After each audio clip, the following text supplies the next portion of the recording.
I wonder if I can put DOS games on my Android handheld. I bet I can. It can't be that hard, putting DOS games on your handheld. Only one way to find out.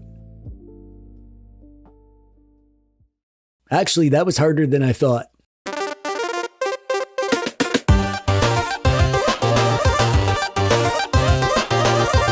Hey, hi, how you doing? I'm TechDweeb, welcome. Thanks for clicking on the video today.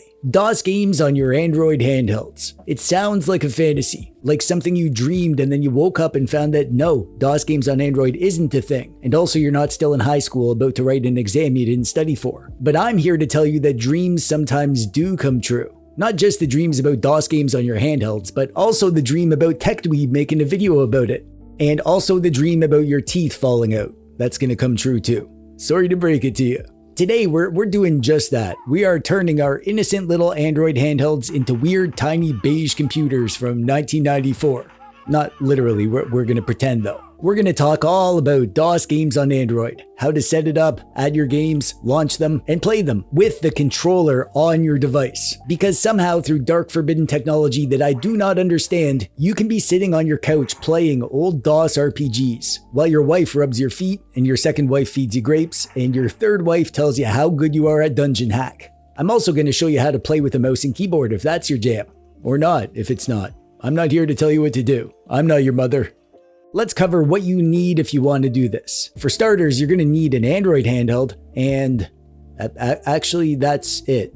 You don't need anything else. And here's the good news. Basically, any Android device will work for this. There's only two considerations that you'll need to consider. The first is the screen. DOS games were all made to run on 4x3 screens, so if you get a device with a wide screen or a square screen, then you're going to be living the incorrect aspect ratio life. I personally play on 4x3 devices because I have lots of those to pick from, but like, if you're not picky, you can totally play DOS games on non-4x3 devices. I've played lots of DOS games on all my handhelds of all shapes and sizes, and I never really mind. My Retroid Pocket 5 has gotten more DOS game action than your mom at a local bingo tournament after they started serving wine. The other consideration is the storage, but that's only really a problem if you want to add like a ton of games or some really big games. And even then, it's probably only an issue if you're not using an SD card. Most DOS games are pretty small. Lots of them are tiny. They just came on like a few floppy disks after all. But the CD-ROM games are a lot bigger, and the storage for those can add up pretty quickly. My personal favorite device for this is the Amberlic RG476H. I love it for the big 4.7-inch screen. I love the controls, plenty of power and storage, nice clean Android system without a bunch of extra junk in the way, and most importantly, I love the retro vibes.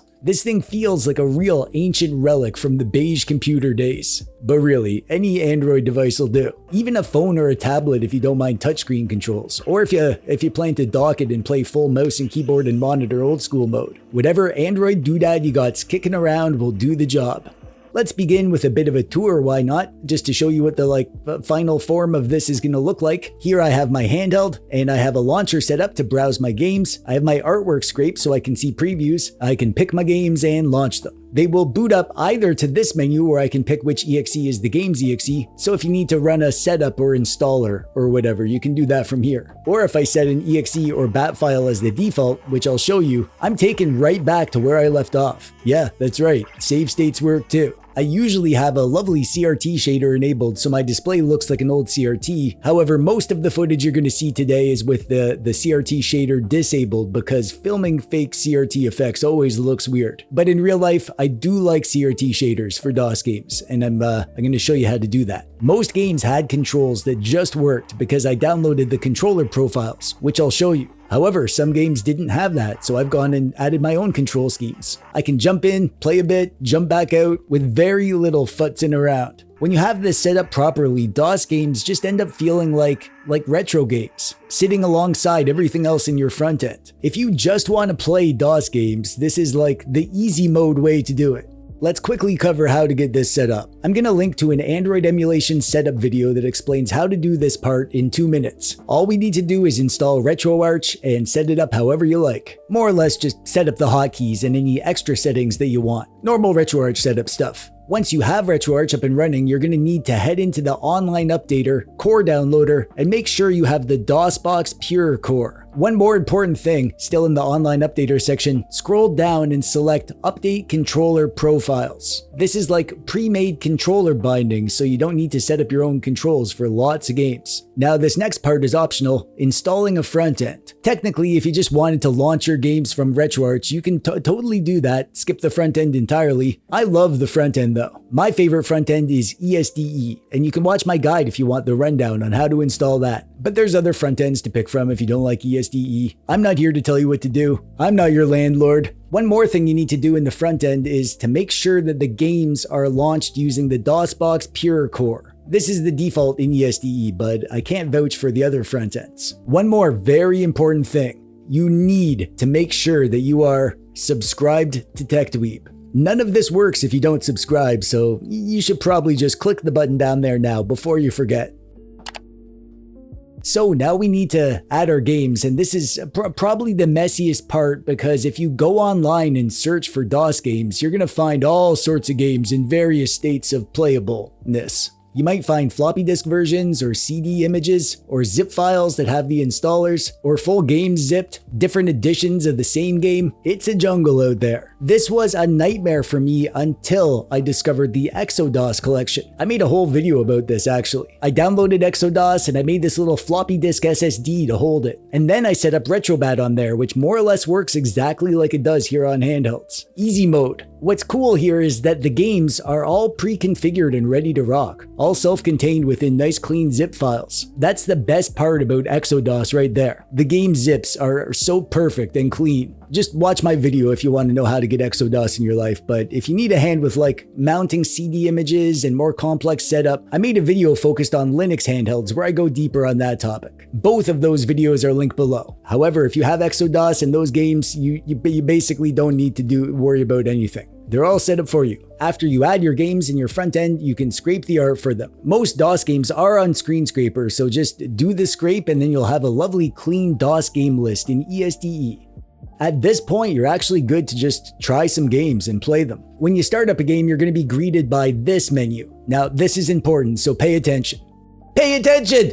On this screen, you can pick which exe or bat file or whatever you want to use for your game. However, if you want to use save states or auto resume, you're going to need to set one of these as the default. However, the best practice here is to try the exe or the bat file first and make sure that it actually works before you set it as the default. Once you launch the game and you know that it works, you can exit and then relaunch the game and then set it as the auto launch by pressing right on the D-pad. Now, every time you go to launch this game, it will skip this menu and go right into your game. If you ever want to get back here, you can press L3 while your game is running to bring up the DOSBox Pure menu. And then you can pick a different exe or bat file or disable the auto launch. But it's good to use the auto launch because once you have something set for auto launch, you're going to be able to use save states and all those other emulation goodies. This menu is also how you bring up the on-screen keyboard, by the way. Just tab over to that with R1. You can use this if you need to type stuff, like if you need to enter your name in the game or press some random button that isn't bound. Don't plan on playing an entire game with this keyboard, but I mean, I guess you could if you wanted to. I'm not here to tell you what to do.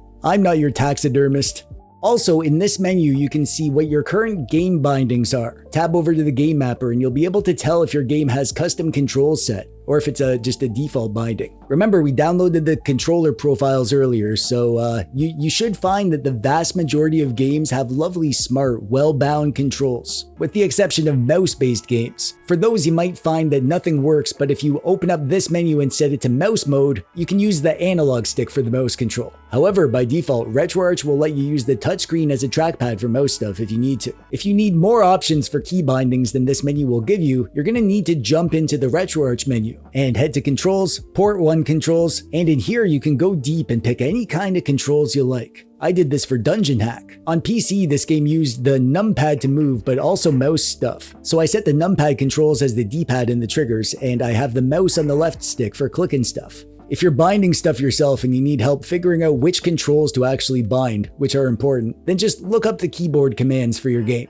PC games were each different things. Each had their own quirks with how they laid out the controls, so just take a look around online and figure out what needs to be bound and bind it. You can totally just set this stuff up however you want. Do it your own way. I'm not here to tell you what to do. I'm not your wilderness survival instructor. One more thing that I have to show you this because it is just so cool. Lots of games have this set up by default, but you can actually set this up yourself too. There is a quick menu. You can bind a key to bring this up, and it's a radial menu with a bunch of commands. This opens up a huge world of possibilities for different games that had lots of controls that you needed to know. Heck, it's even easier here because you don't have to remember them. You can just read the commands on the screen. It is so easy and convenient. I love this.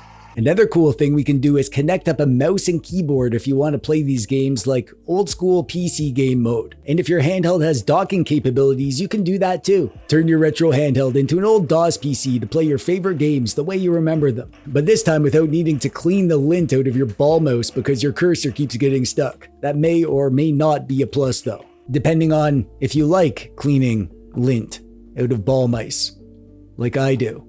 If you're looking to hook up a mouse and keyboard, you can either do it via the USB-C port with like a dongle or a hub, or you can just go with Bluetooth. That's my preference, avoiding cords as much as I can. For the keyboard, I went with the 8-bit-do retro NES style keyboard. This thing is so great for DOS games, not just because of the retro vibes, but also the super clicky mechanical keys. And for a mouse, I went with my 8-bit-do NES style retro mouse. I'll include some links in the thingy below if you want to pick any of this up, but you can use whatever keyboard and mouse you want. I'm not here to tell you what to do. I'm not your night janitor at the abandoned mall. And if you're connecting to a monitor, you can use a dock or even just an HDMI dongle. Now, there is some nuance to using a keyboard and mouse with this setup. By default, the keyboard isn't going to be used as a regular keyboard. It's like a virtual controller. So like A and B on your gamepad are mapped to Z and X on the keyboard, the same way that it would be if you used a keyboard to play retro games. And also, the RetroArch hotkeys are bound to the keyboard keys. So F1 opens up the RetroArch menu and Escape exits RetroArch. This obviously isn't ideal if you want the game to control exactly the way it's supposed to on DOS. To get full proper keyboard mode, you're going to need to enable a feature in RetroArch called Game Focus. You need to set this as a hotkey.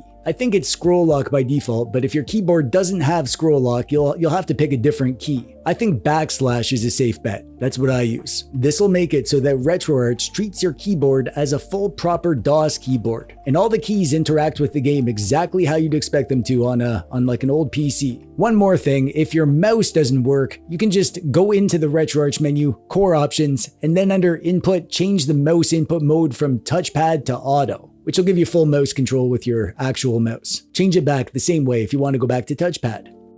As great as it is that most games just work, some games do need a little bit of tweaking in RetroArch to get them working properly. You can adjust things like the emulated CPU, the amount of RAM, the CPU speed. This is usually handled automatically. But for example, in High Octane, the default settings had this running crazy fast. So I just went into the RetroArch core settings and I changed the CPU and I throttled it down to like 50%. And it's working great now. It was just a little bit of trial and error to find the perfect CPU percentage, but it only took a minute or two. Once you find the perfect settings, under core options, go to manage core options and then pick save game options so that these settings are always remembered for this specific game. Hopefully you won't have to do this too much. Most games do just work. Also, like I said, I turn on a CRT shader when I play. I use CRT Geom Mini on most handhelds. I actually really like the way this looks, and also when it's docked on a monitor. It really does complete the retro vibes, playing with a mouse and keyboard on a monitor with a CRT effect. But if you don't like those effects, you can totally just play with the raw pixels if that's your vibe. I'm not here to tell you what to do. I'm not your ferryman across the river of souls.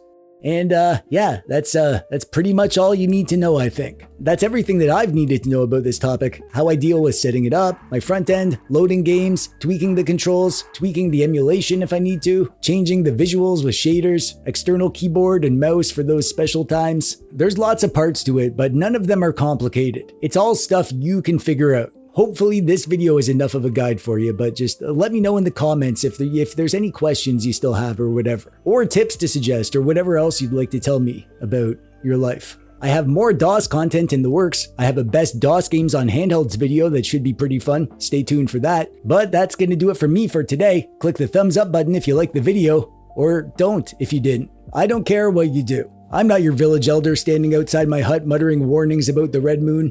I'm TechDweeb. Thanks for watching. Bye-bye.